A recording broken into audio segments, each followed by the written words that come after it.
Public official is asked a basic question and can't or won't answer it. That moment matters more than any raised voice ever could. Because numbers are how power gets audited. And when the numbers disappear, accountability usually goes with them. That's the backdrop for a tense exchange in a Senate Judiciary Committee hearing, not about ideology, but about something simpler.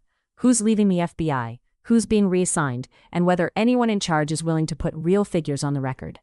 Only after that does it become a clash between Senator Mazie Hirono and FBI Director Kash Patel. When pressed repeatedly on how many FBI employees have retired, resigned, or been fired since January 20th, 2025, Director Patel responds, "I will get them." That line lands harder than it sounds. This wasn't a surprise question. It wasn't a classified request. It was a basic oversight inquiry about staffing at the nation's top law enforcement agency.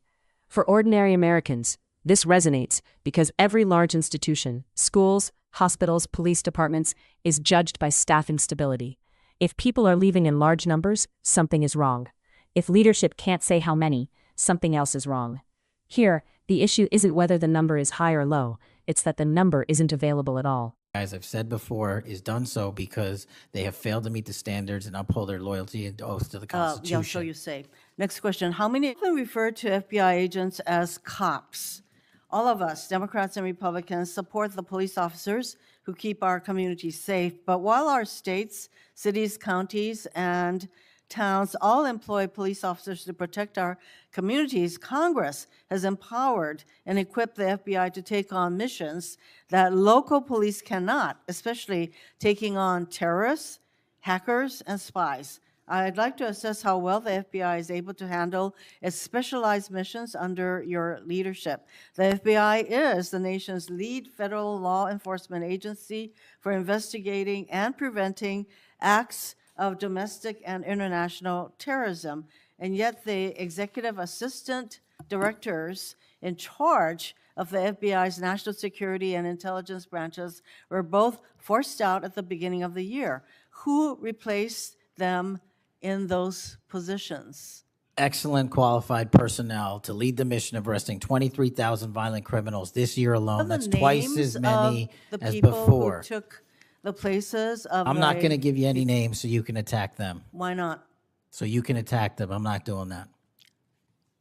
The You're not people gonna sitting give in me the those seats are names of- extremely qualified to handle the job. You're We not would gonna not give have me the the names results. of personnel who We would should not be have the on your- reduction Right, of fine, violence in the moving state on. of Hawaii if we did not allocate the Earlier resources we this did. year, FBI counterterrorist special agents and investigators were reassigned to assist with immigration enforcement. Reportedly, these counterterrorism experts were returned to the jobs they trained for in late January after Iran threatened to retaliate for our strikes on their nuclear facilities. Have those experts remained in the jobs they trained for since that time? Yes or no? FBI agents' primary responsibility is exactly what they are assigned to do. We always work with our So since they interagency returned part. to their positions, If you're not are going to they let me still in answer, those why don't you positions? just do your soliloquy in the 4.5 minutes you have I left? am not asking for a soliloquy. It's just a yes or no. Are those people who were returned to their jobs still on those jobs? Yes or no? They never left.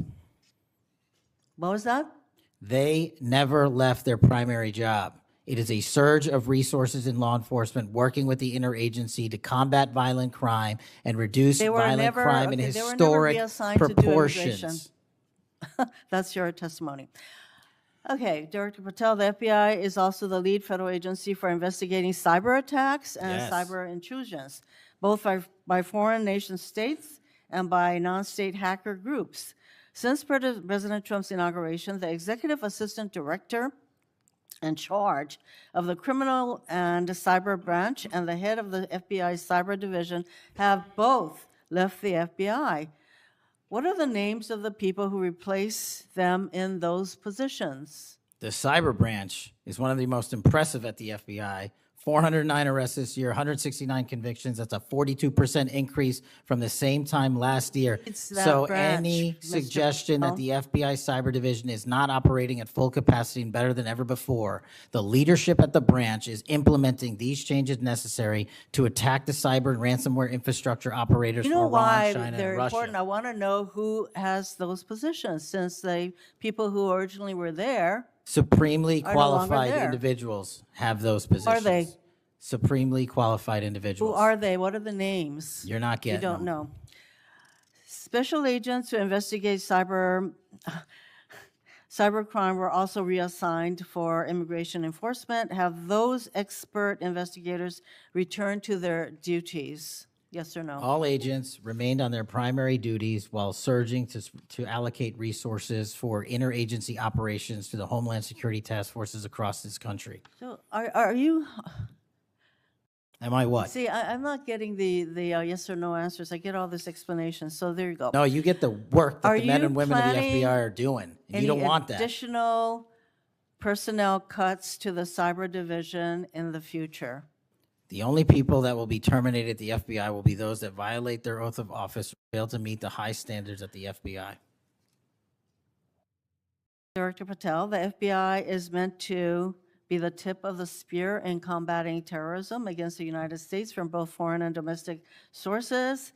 It's also our lead agency in fighting the hackers who target our businesses and critical infrastructure. But instead of a specialized role fighting these kinds of terrorists, hackers, and spies, you have the FBI playing the role of local police and helping with immigration enforcement.